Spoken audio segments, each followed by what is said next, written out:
Hello, my name is Alfonso, and I am the Chief Science Officer at Tumi Genomics. Today, I will be walking you through the CovidGlow procedure. For the purpose of this presentation, I will be simulating the testing for a single patient, which will be myself.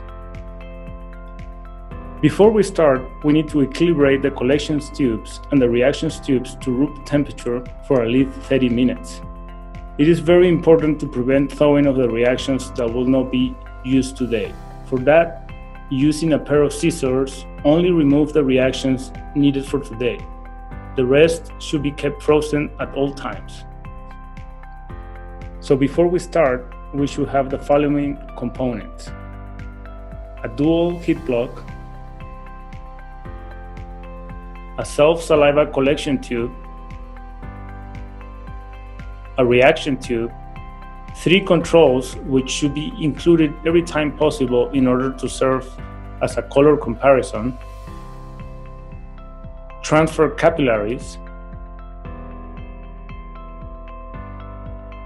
a phone used as a timer, and a visualization box which should include a transilluminator, a cell phone cone adapter with a UV blocking filter.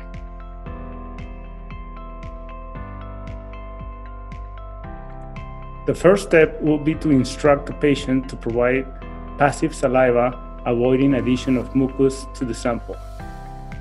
The amount of saliva provided should be around 1/2 to 3/4 of an inch above the barrier disc found inside the collection tube. After the patient is done spitting, then instruct the patient to add the push stick, close the lid tightly, and agitate the tube for several seconds in order to mix the saliva with the stabilization paper.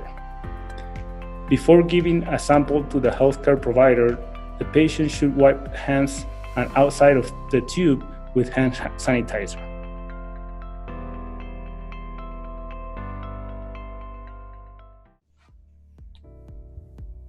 Samples should be incubated at room temperature for at least 15 minutes and a maximum of 48 hours.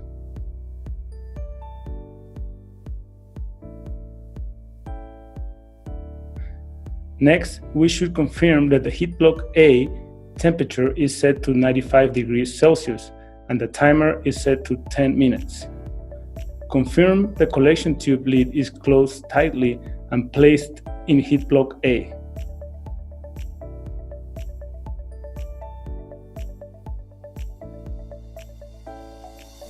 Press the left side timer start-stop button to start the heating.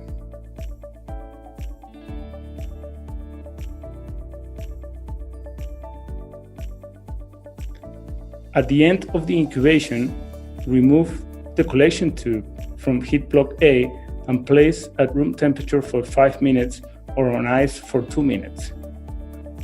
At this point, the sample is no longer infectious and can be stored at 4 degrees Celsius for up to 7 days.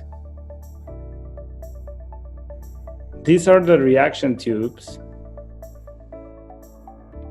and these are the controls. The controls do not open the controls. They are not supposed to be open.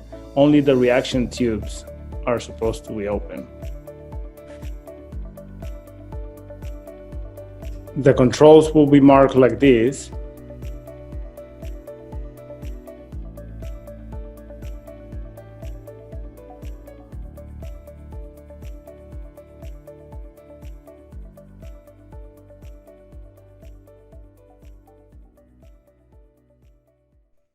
The next step is to load the microcapillary with a saliva samples. Remove 1 capillary from the round container.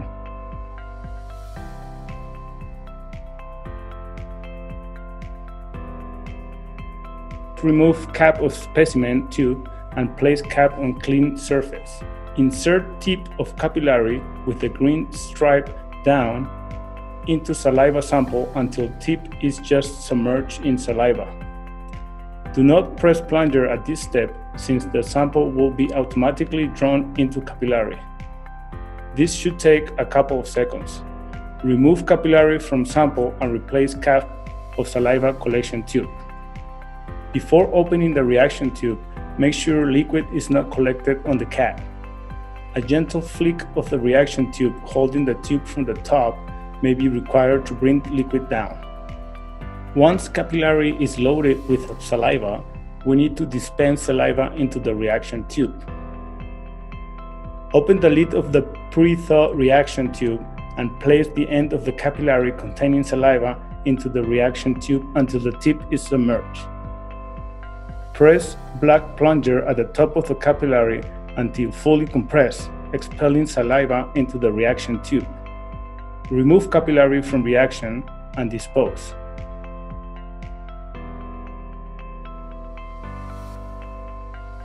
Close reaction tube tightly.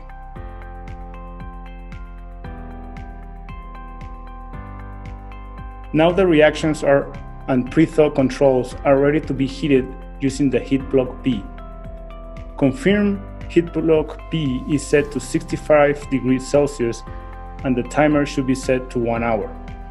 Press the right timer start-stop button to begin incubation. When incubation is finished, the machine will beep. Allow reactions to cool down at room temperature for a couple of minutes before placing the tubes in the transilluminator.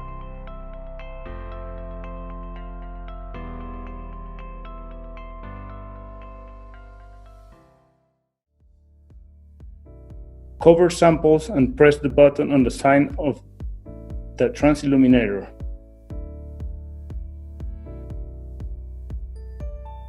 Make sure the visualization box has the UV blocking filter on it.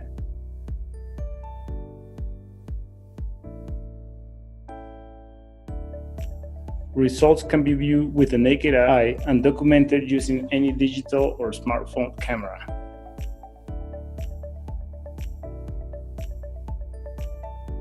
These are the controls. As you can see, a negative test is color green, a positive test is color red, and a failed test has no color. The tube on the top is the reaction that I tested myself today, which will be a negative reaction.